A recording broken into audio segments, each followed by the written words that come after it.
You're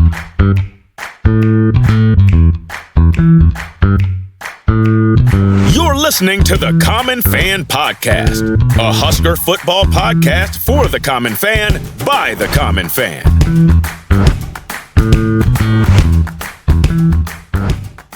Welcome back to the Common Fan Podcast.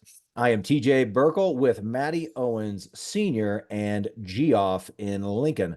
We are your fellow Common fans. Hey, Common fans, spring is on the horizon, and with this weather in the good life lately, it already feels like grilling season. So what are you waiting for? It's time to load up on certified Piedmontese beef and fire up the backyard barbecue. Steaks, ribs, ground beef, even beef bacon. Certified Piedmontese has everything you're looking for. Visit your local Mercado Butcher Shop at 30th and Yankee Hill or 84th and Havelock in Lincoln, and also at 162nd and Maple in Omaha. You can also go to cpbeef.com to get certified Piedmontese products shipped right to your front door anywhere across all 50 states. So get some certified Piedmontese beef for your next family gathering or Husker tailgate. Certified Piedmontese, powering the Husker football team and powering the Common Fan Podcast. Our guest today played running back for the Cornhuskers from 1987 to 1991, appearing in 24 games, rushing for nearly 500 yards, and scoring 6 touchdowns in his career. Originally born in Kenya, he came to the United States as a child, where he quickly took to sports, including football and track.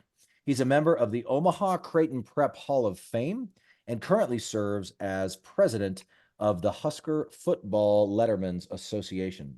It is an honor to have George Achola joining us now. George, thanks so much for chatting with the Common fans this evening. Thank you. Thanks for the opportunity. I look forward to it. And your sponsor, I gotta say, they've got some pretty good beef. So I'm gonna give them a little bit of a shout out. So I've bought some of their steaks in the past, and I didn't know they were sponsored, but that's a pretty good sponsor to have. I'm hoping you get some of the beef that they sell. I grilled up some New York strips and some ribeyes tonight, actually. So pretty damn good. Yeah, they are. They are. Wow. That was not planned, Common fans, but look, no. everyone knows. We didn't tell him to say that. We did not tell him to say that. Everyone knows. Everyone knows. George knows. Yeah. The check's in the mail, George. The check's in the mail.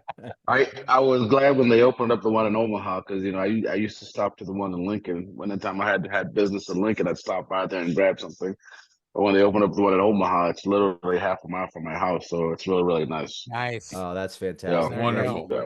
You can't go wrong with those steaks or anything else they've got. So no. Well, I'm glad to hear you're a consumer as well. So I am. Well, so George, you've got such an intriguing story. How old were you when you came to the United States? Roughly 7, 8 years old. That range. When I came to the United States, so we set foot in all places. Iowa City, Iowa, because that's where my dad went to school. And then when I got to be about the 7th grade, we moved to Nebraska, and I've been in Nebraska ever since. Okay. I'm just kind of curious, what how much of that do you remember, and sort of what prompted your parents to make that decision to come to the United States from Kenya? I remember quite a bit. I had enough of some of my formative years there, so there was a lot of things that I do remember, especially going to school there and some of the friends I had and family. And what prompted the move was education. The education system here in the United States, especially the university level, is second to none. And at that point, my dad wanted to get an education. He had an opportunity, because one of the things that you'll find out at any time that involves immigrants, it just takes 1 or 2 to set foot somewhere, and then a lot follows. So my dad had some friends at the University of Iowa, so that's where he went, and he brought the family along. And the rest of the stay has kind of started me on this course that eventually has landed me where I am here today. That's That's really cool. What do you remember? And you mentioned it a little bit, but what do you remember about those first 7 or 8 years in Kenya? You know, educational system was totally different. It was a much more of a very structured system than the one we had here. So I remember that being a kid, having to wear the uniform every day. The structure was slightly different. Of course, the weather was amazing. It was roughly 80, 85 degrees year round. So that's something you don't forget. Your first winter your first winter in the States is kind of a shocker when you come Yeah, from I a bet. very, yeah, exactly. When you come from a tropical climate like that. So those are some things I remember. The weather, the school, the family structure was very close knit. So there was always a lot of time spent with aunts, aunties, uncles, cousins. There was a lot of emphasis on having family around. So that's another thing that I really remember about the time that I spent there growing up there. Nice. Well, you had mentioned So too, going to Iowa City and then coming to Nebraska, and we might circle back on that. But this being a Nebraska football podcast, and me being born and raised in just the cornfields of yep. Nebraska, I don't know much about Kenya. So, did you have any exposure to American football, or does No, Kenya really into that sort of thing out there? Is that no, a big no. thing anybody knows about? No, well, of course, in the modern era, everybody knows about it because with the social media and the world Right. has gotten so much. The world has gotten so much smaller. Clearly, I still have family back there. They watch a Super Bowl and they keep up on college football. But when you're there, the one thing that the Kenyans are known for is running. The runners. Mhm. So number one, I think that's clearly a national sport. Secondarily, soccer, even though Kenya has never really been a dominant African soccer power. It's still a sport that is extremely popular. Rugby. Kenya was a British colony, so the Brits brought a lot of the love for rugby to the continent, and so you'll see a lot of Kenyans play rugby. And if you look at anytime you look at rugby rankings in the world, Kenya is usually somewhere in the top 10 to 15 Mhm. of countries that play rugby in the world. So rugby is another sport Really? Okay. that's been very popular. But of course, soccer and basketball is beginning to gain a little bit of popularity. But if I were to say what's a national sport, it's probably soccer, and quickly behind it is running, just because of the success that the Kenyan runners have had in track and field. Sure. Gotcha. Well, George, we Yeah. know we obviously know you played football, and you went to Creighton Prep. Did you play any other sports at Creighton Prep? Did you run any track or play any basketball or baseball or anything like that? Yeah, I ran track. Was a sprinter. Then I played basketball my first 3 years there, and then I decided I was going to focus on football. I did a little soccer, um, but predominantly football, of course, was the primary sport. Dabbled in baseball on occasion, but that was difficult just because baseball and track shared the same season, so I kind of had to eventually kind of go into the track because for football is what made sense. Um, but I did a wide range of different sports at Creighton Prep for my first 2 or 3 years, and then when I figured out football was probably going to be the ticket to get a college education, I ended up focusing on football.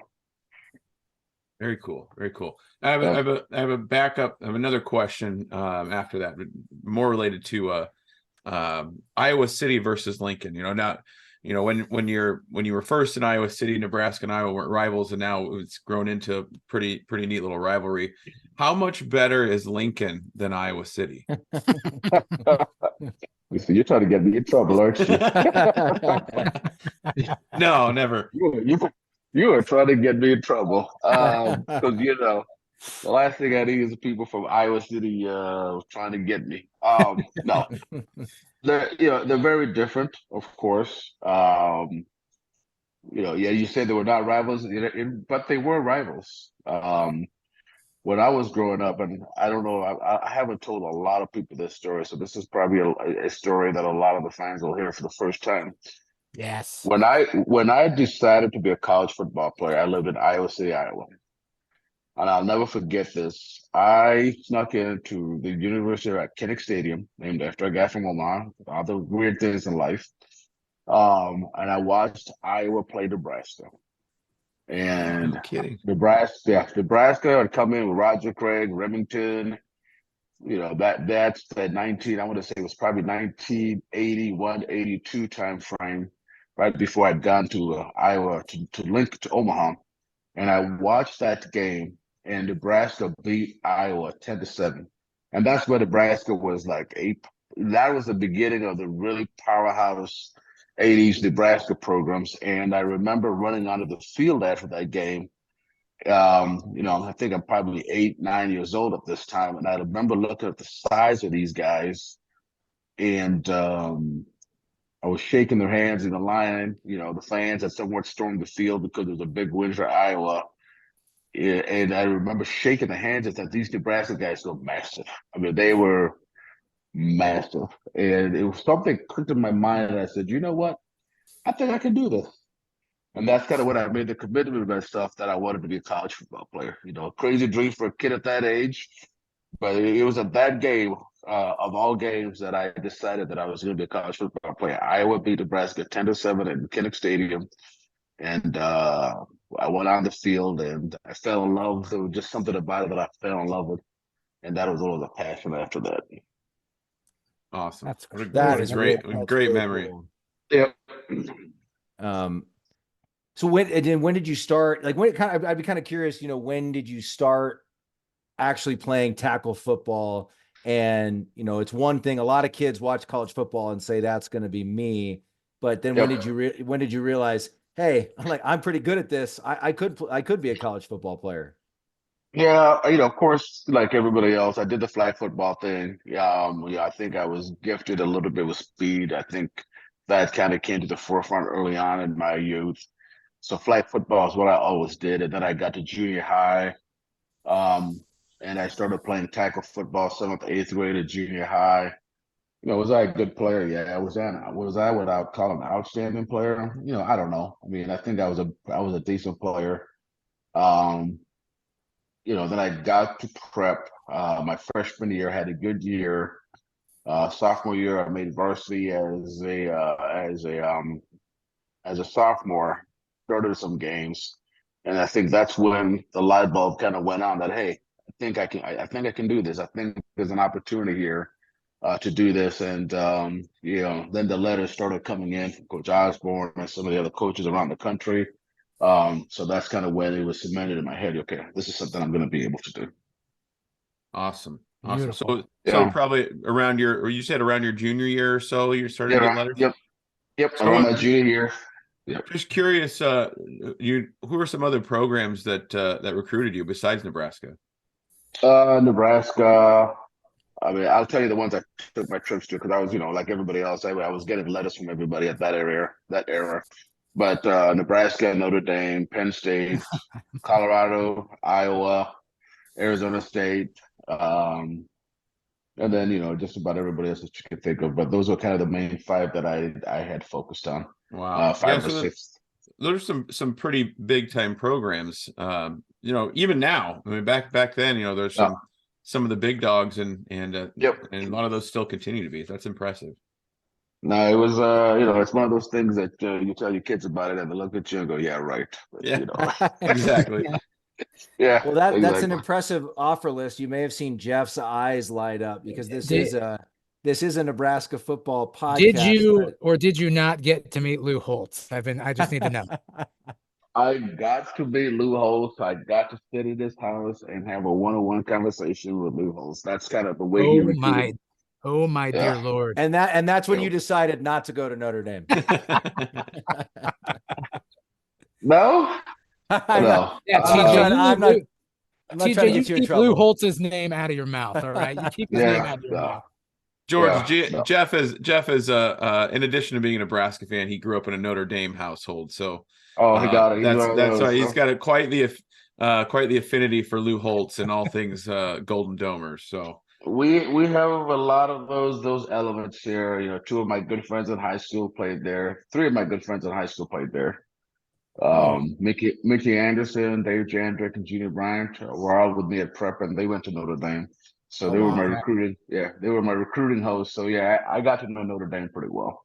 That is so cool. Yeah, Wow. yeah. So Right. so you're you're a naturally talented athlete. You have a highly successful career at Creighton Prep. You get recruited by all these big programs. What was it like though? What was the adjustment to college football like, especially in those days? Yeah. Osborne had been the head coach for what, north of 15 years probably at that point. Yep. So pretty Yep. well-oiled machine in terms of their process and the strength program and all that sort of thing. What kind of an adjustment was that? Because I always wonder, even for young, talented guys, that's got to be sort of a eyes wide open kind of moment when you get to big time college football. No, it's a massively eyes wide open moment because I tell this to a lot of folks that that I talk to nowadays. It's like when I got to Lincoln, and I've been recruited by all these big schools, so your head starts to swell a little bit, and you start to think, hey, I'm pretty good. But then you get to a place like Lincoln. You remember that's the days 4 or 5 scholarship buybacks was the rule, and all of them were very, very good. And the one thing I realized very quickly was that I was a running back, but I did not understand how to play running back. I relied on my natural skill sets because I was, you're generally bigger, faster, stronger than probably 90% of the guys you played against in high school, and you relied on your natural gifts. The technical part of the game, the tactical part of the game, the mental part of the game were all taught to me by Solich and Coach Osborne when I got to Lincoln. And that's what made me a complete football player. So you're not only realizing that, hey, I've got these gifts, natural speed, strength, whatever, but the understanding of the game makes you such a much better football player. And the teaching that went into the college game, because clearly it's almost a full-time job when you're in college. So the teaching that goes into it is immense. And so you really, really learn how to play the position. And that's the one thing I'll remember. I got there, and the speed of the game is unbelievable because I remember, my first year I'm there, I'm doing pretty well as a freshman. I'll never forget, one morning, that's the year we had the freshmen used to get there earlier than the varsity would come. So I had a pretty good little scrimmage in the morning with a freshman, and TO was, hey, why don't you come practice at the varsity this afternoon? I'm like, okay. And so, of course, it's a scrimmage. So you're the young guy. So you sit around for about an hour before it's your time to come in. And I remember going into the scrimmage, and Coach Osborne calls 44 ISO. 44 ISO is me following the fullback right up the middle. That time, you got Leroy, ATN, you got Randall Jobman, Cowboy, you got Pat Terrence, you got Neil Smith, Lauren. You got some pretty stout folks playing on the other side. And I'll never forget hut. I get the ball from the quarterback. I see the hole, and I put my foot to go. And the next thing I know, I was upside down. That's how that's how fast it was. I mean, I did not realize how fast the game was. And it takes a little bit of adjustment to adjust to it. And but the thing about Osborne, the thing about Solich is they were teachers and they were developers of talent. And I think that's why we were so successful. That's awesome. And Yeah. I mean, that's kind of, that in itself right there is an awesome memory to have. And you had mentioned, a good memory about sneaking out onto the field and getting to meet some of those Huskers. But as far as when you were a player and at the university, do you have like a favorite memory or something that jumps out to you, whether it's on the field or off the field, that a story that maybe not a lot of people know about it, or something that just really stuck with you for a very long time, whether that's a play or anything like that? I'm just kind of curious what you took away from Nebraska and one of your favorite memories is. What my favorite memory clearly was my junior year, when I kind of got probably the one game I got the most amount of playing time was against Minnesota. There was some injuries, so I got to play substantially that game. I ended up being the leading rusher that game, for the team and in the game. So that's a memory that I will not forget, just because it's the one time, okay, show the world this is your chance to show them what you got. And I think I delivered. So that's the one game I'll never forget. It's just that was that one game where there's always that opportunity that comes, and I was hopeful I was able to rise to the occasion and take advantage of it. So that's the one game I clearly remember. But on the flip side of that is it's the friendships more than anything else. You get to bond with the guys that are in that locker room, the guys that are in your position that you're competing against, the relationships that you develop. And at the end of the day, the one thing I took away from Lincoln more than anything, and people think this is strange being an athlete, is I got exposed to probably the single greatest leader I have ever seen in Tom Osborne. And what I took away from the things that I learned and the way that he approached things and the way that he taught and the way that he led are all things that I use today as I coach. And I coach soccer, I coach basketball. And so not only from an athletic standpoint, but also from a business perspective. So I got more than just football. I got some significant life lessons from that guy that have helped me be successful where I am today. Because a lot of the ways that he led and things that he taught, if you didn't take the time to pay attention, you really, really missed out on an opportunity to learn from one of the greats. Absolutely. Yeah. He's without question one of the greatest coaches of all time, I think, in any sport. I'm biased as a Husker fan, but I really think so. And for sure on the Mount Rushmore of college football head coaches. I thought you were talking about Lou Holtz that whole time. I'm sorry. Jeff. Jeff, come on, Jeff. Focus, Jeff. Focus, Jeff. Come on now. Sorry. Yeah, that's my bad. Well, what a thrill. It must have been just a complete thrill to play for that man. And I know, I've never heard of any of his former players say a bad thing about him. So certainly just an accomplishment, I think, in and of itself, to say you played for Tom Osborne. Do you have a favorite memory of a quote or something that he said to you or said to you guys in the locker room that that's kind of stuck with you? It wasn't so much a quote or what he said; it's what he did. And I'm going to tell you a story that's probably not going to play me in the best light, but I think it kind of tells you about who he is and his leadership. Of course, I'm 19 years old, and we go to Miami. I think it's Miami. I think this was my sophomore year. We're going to play in the Orange Bowl.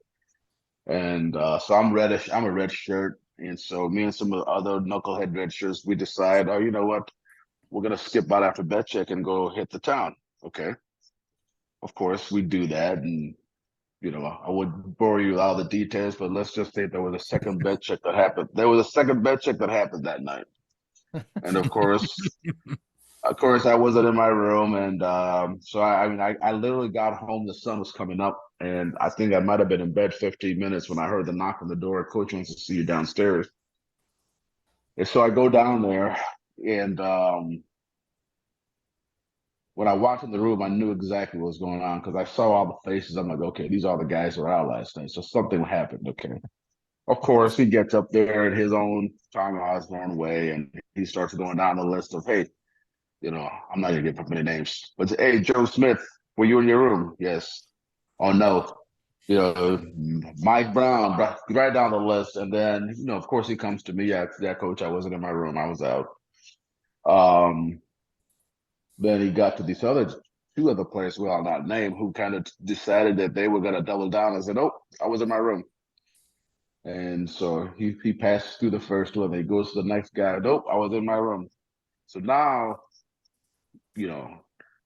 he starts turning red. So we all know that. We don't all know what's coming. Then he's got this one vein that pops out of his neck. He's pissed. He's hot. He's hot. He is hot beyond all get up. And I remember him kicking this chair across the room and dadgummit, that's what you knew. Dadgummit. I don't care what you do, but don't you ever lie to me, yada, yada, yada. So, here I am. I'm trying to think how I'm going to get home and explain to my parents I lost my scholarship and all these other things. I got kicked out of the team. That's not what happened. But I tell the stories to say this, that So fast forward. So basically, we get suspended. He says, you guys are off the team. Don't do any team events to further notice. Yada yada. I'm 19 years old. Oh, thank God, I'm gonna go back to bed. Okay, but he he. So literally a day later, I'm in the elevator, and who happens to get in the elevator? Coach Osborne. And I'm thinking, oh my God, here comes round two. This man looks me in the eye. Hey, George, how you doing? How's your family? Blah, blah, blah, blah. How's school going? Is there anything I can do to help you? He never once said a word about what had happened. And that's the thing that's always stuck with me, is that that's where I learned that he wasn't mad at me. He was mad at what I did. And he was able to differentiate between the two. And, as a leader, that lesson will always stick with me. You can be mad at somebody without making it personal and keeping humanity. So that's the one thing I always remember as a leader, is like, yeah, people screw up. You discipline them, you do what you got to do, but then, you turn around and you show them, hey, what? You're forgiven. We can move on. Yeah. That is really awesome. Powerful. Really powerful. So George, and I want to get to, your work as president of the Husker Football Letterman's Association, but so that's a board that you're involved with. You're on other boards. You mentioned the coaching that you've done. It seems like, and you've got a full-time job, you've got a career, but it seems like these other activities, sort of giving back, volunteering your time, and sharing what you've learned, it seems like that's something that's very important to you. I'd love to hear just kind of your philosophy. Is that informed by maybe your experience being born in one country and coming to this country, and kind of everything that went into that? Is it informed by what you learned from Coach Osborne? Is it kind of all of the above? Would love to hear you talk about that a little bit. Yeah, it's a little bit all the above. I'm at a point, you look at your life, you look at a kid born in Kenya of all places, and then you look at where I am in life now. But then when I really look at that journey, I've been so blessed, and I'm a very spiritual person. People may say of course I'm Catholic, but I consider myself much more spiritual than I am religious. But somehow at every critical junction in my life, God or whatever power you look at has put amazing people in my life. And Coach Osborne being them, Coach Jaworski, Brother Wilmot, Danny Malliard, the list of teachers that I've had. And so when you look at that, you understand that it's more than just you. And so the philosophy that I've learned a lot from Coach Osborne is the way that you impact lives is through the things and how you help other people. And so that's kind of the philosophy that I've tried to live by, is you're here to hopefully make a difference in somebody's life. If you read Coach Osborne's latest book, he has this very, very powerful story at the end of the book where he talks about the one man that influenced his grandfather. And that one influence set the whole Osborne family on a completely different trajectory and got him to where he was as a coach.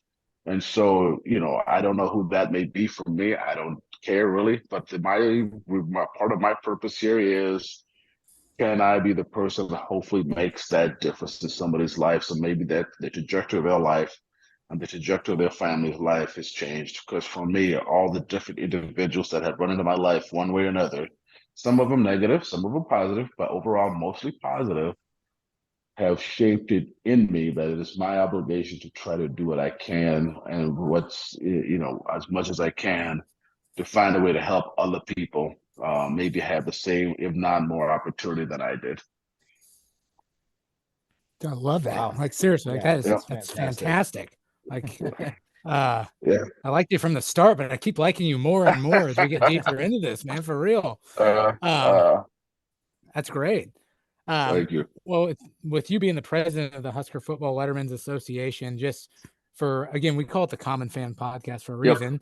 Yep. And one is because we are just common fans. So I don't Yep. know a lot about this behind the scenes stuff with these boards and the associations, but what kind of activities do you put on, or what's your role, or what do you do as the president of this association? Well, our role is because my role as president is mainly to keep structure and give structure to the organization primarily. And the organization, we're technically about 3 or 4 years old, and what we're trying to do is we're trying to figure out a way and organized structure to keep the brotherhood together.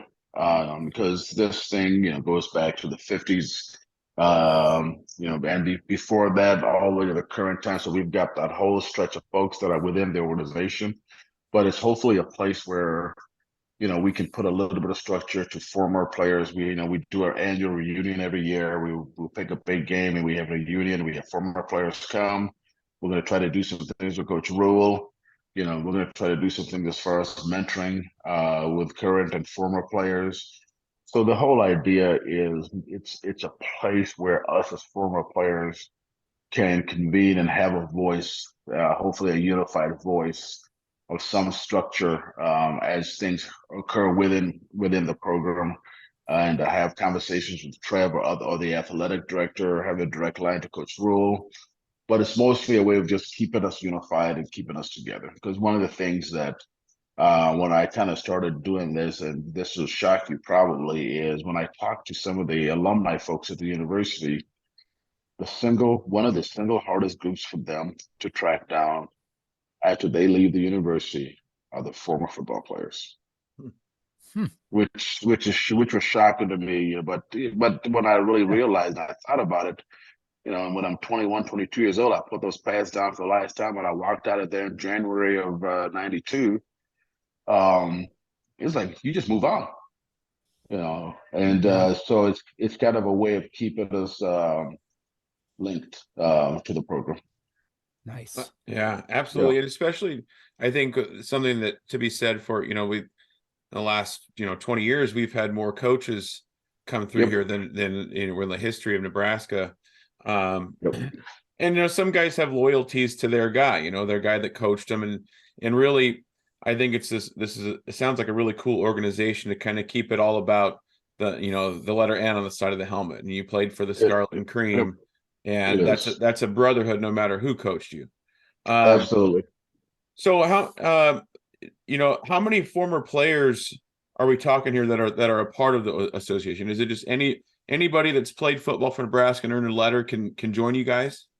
Yeah, anybody that's played, that's coached.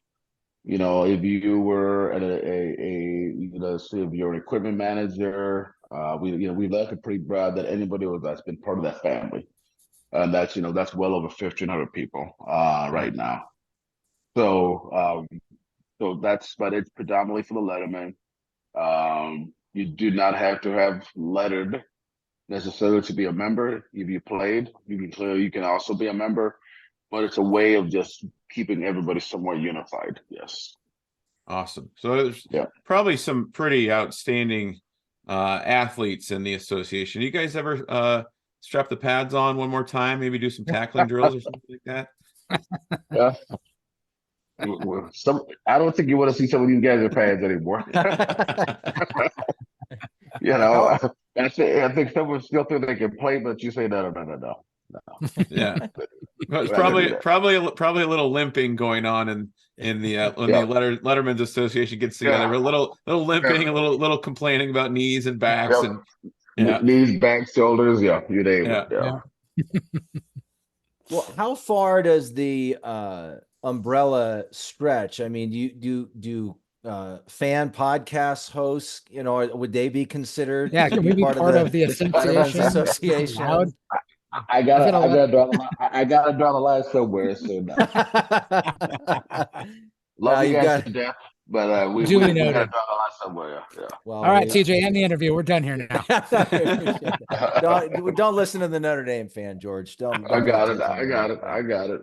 Well, you mentioned Coach Rule, and I'm just curious. I'm guessing you've had some interaction with him, and not fair to compare anyone to TO, but as a guy who played for TO, sort of against that backdrop, I'm curious, what's your impression of Coach Rule as a coach, as a leader of young men, that sort of thing? First impressions, I've talked to him a few times and then I watch him. You watch the game and you look for certain things. You watch how he does his press conferences after the game, how he prepares. I think he's got a skill set that's going to allow him to be successful. Um, I think he has an open door policy. I think he'll listen to guys like Coach Osborne who have been there and have done things a certain way. So I don't think he comes in with a certain arrogance that he knows it all, which I think is a positive. Um, it's going to take a little bit of time to build what I think he ultimately thinks we need to build, which is going back to where we were, which is going to be difficult. That's going to be tough. I know fans hate to hear that, but that was just those 80s, early 90s. Those were just very, very magical times in college football for the Huskers. But I think ultimately he can get us to where we are respectable top 50, top 10 program sometime here in the future, but it's going to take a little bit of time to get there. Yeah. I mean, and I'm curious, you mentioned sort of exploring opportunities to mentor, kind of former players to mentor current players. And it sounds like, the association's only been around for 3 or 4 years. That's really not that much time. But that was one of the questions we had, was just about, it feels like there's probably lots of opportunities, given that, there's probably former NFL guys and successful business guys and teachers and all kinds of things that are former players. We'd love to hear a little bit more about that if you're able to share, either on the recruiting front or with current players. It's mostly with current players. The recruiting side, I think, gets a little bit messy with the NCAA and other rules. But I think with the current players and guys that are graduating, that's the vision. Because clearly, like you said, there is something that somebody hasn't been through that's been a part of this organization. We got NFL guys, like you said, we got entrepreneurs, we got business guys, we got lawyers, we got doctors, accountants, anything under the spectrum. So part of that is making that knowledge base available to the current players, because one of the things that you, as a former player, is, not all of us get to go to the NFL. Even when we do go to the NFL, there's a lot of us that, are taken advantage of by other folks that I think, if you've got like a Lawrence Pete or so one of the guys, Kelsey, or somebody who's played as available as a mentor, I think can help you through some of that. I think that's critical. I'm in the business world, so that I'm a lawyer by training. So if somebody wants to be a lawyer, clearly something that we can have conversations about, we can give them guidance about. So it's just being there to let them know that you're not alone, because for a lot of us, that transition from being a football player to citizen is a difficult transition. And hopefully there's some mentor out there, somebody that can make that transition a little bit easier. That's ultimately the goal. Fantastic. Yeah. Well, George, we noticed that all 3 of the Husker Heisman Trophy winners, Eric Crouch, Mike Rozier, Johnny Rogers, are all on the board of the Letterman's Association. Yep. Between the 3 of them, how many Heisman poses are happening at these board meetings? I would imagine. My guess is Johnny or Mike probably doing it more than Eric.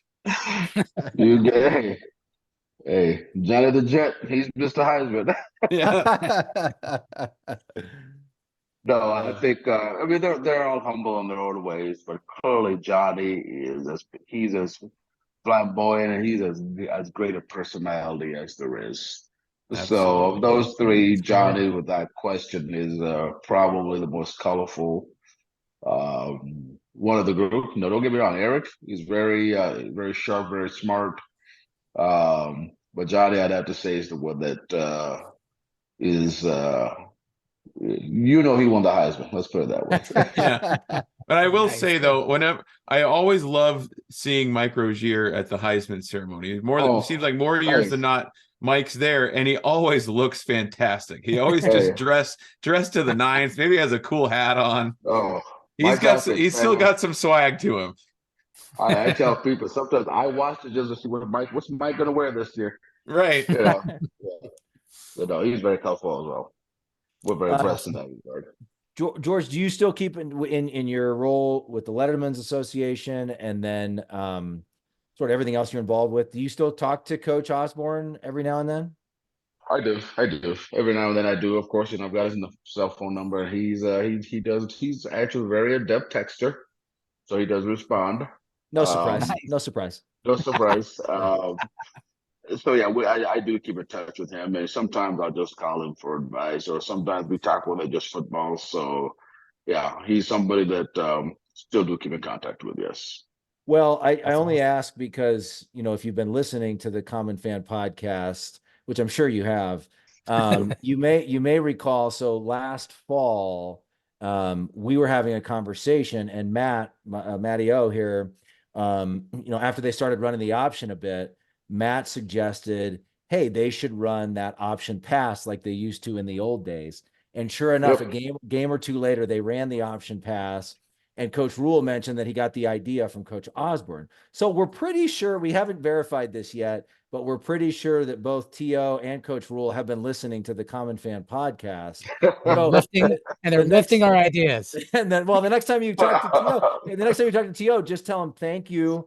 We're happy to help here. We're just about seeing the Huskers win. So tell him thanks for taking the idea, and we're happy to help. Just tell him we were thrilled to be able to help. Hey, I'm glad. If the credit goes to you, I'm gonna give it to you, because as a former player, man, was that nice to see that. Yeah, I was like, oh, beautiful! It was beautiful. So beautiful. Yeah, I was like, oh man, I recognize that play. I see a little 41, 49 pitch on occasion. I see the base option on occasion. I'm hoping Coach Rule puts a little bit more of that in, because I think it'll help him be successful. It was so great to see some option being run. Yeah, we wouldn't be mad if they decided to keep a little bit in there. We don't want to see our new guy Dylan Raiola get hurt, take a big hit, but but I think he's tough. We had some tough quarterbacks back in the day, and I think he's going to be a tough one too. So maybe sprinkle in a little option. There you go. Sprinkle a little bit of option. Let him take a few hits. You get used to it too, Jess. Which I used to tell us. Yep. You're just another running back. You just happen to throw the ball on occasion, so you gotta toughen up a little bit. Yep. Love it. Well, that's fantastic, George. This has been just a phenomenal conversation. Matt or Jeff, do you guys have any other questions for Mr. Achola? No, just want to say thank you for joining us, George. This was awesome. No, thank you. Yeah, I think. Go ahead. Oh, no, I was going to say I've done enough Lou Holtz plugs, so I wanted to say thank you as well. This has been awesome. Like I said, liked it from the start, but as this interview went on, you just kept getting better and better. So the pleasure is all ours. No, I really appreciate this, and it's good. It's fun. I'm glad you guys are taking the time to kind of continue to educate and you keep the Husker Nation somewhat united and listening, because I think that's what ultimately we need, because the greatest danger we face is indifference. We gotta make sure that this younger generation gets engaged and starts to fall in love with Nebraska football the way we've had it in the past, because I think we're gonna need it. The game has changed tremendously. NIL, the transfer portal. The whole world is different here today, but I think having the Nebraska fans be behind the program and having programs like this, I think, are critical to our success, because as a small state, we need every bit of support that we can get to continue to have the program get to where it needs to get. Well, thank you for the kind words, George. I can assure you indifference is not an issue for the Common Fan podcast. So we're doing what we can here. We're doing our part. That's good. Love us or hate us, because if you love us or hate us, you're watching us. If you don't care, then we're in trouble. Yeah. Well said. Then we're in trouble. Yeah. Well, thanks so much to former Husker and president of the Husker Letterman's Association, George Achola, for spending some time with us tonight. Thanks to you, Common fans, for tuning in. As always, GBR for I do have a question for you. How did you? Yes, sir. How did you get Hagel on here? TJ, Well, that's all you. he's a listener. No, I worked for him. I worked for him for 3 years. I was on his Senate staff. Oh, seriously? Yep. Yeah. Yep. Hey, he's a good man. He's a good man. I'm a big fan. It was really cool of him to come on the show as well. We got some really good, high school football stories and things like that. It was really fun to have him on. No, it's good because when I saw that, I'm like, wow, they got Chuck Hagel. I've always liked Chuck, and so I was impressed. So you guys are doing it well.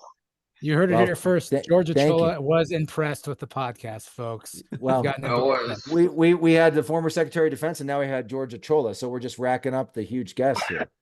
We've done it. We've done it. Well, get Coach out. Get Coach on here. So yeah. Well, maybe you could help us with that. There you go. I can help you with that. Just let me know when you're ready, and I can try to hook that up. Oh, fantastic. Oh, yes. Well, you heard it there, Common fans. You got plenty of reasons to keep tuning in. Thanks again, George. Awesome talking to you. As always, Common fans, GBR for life.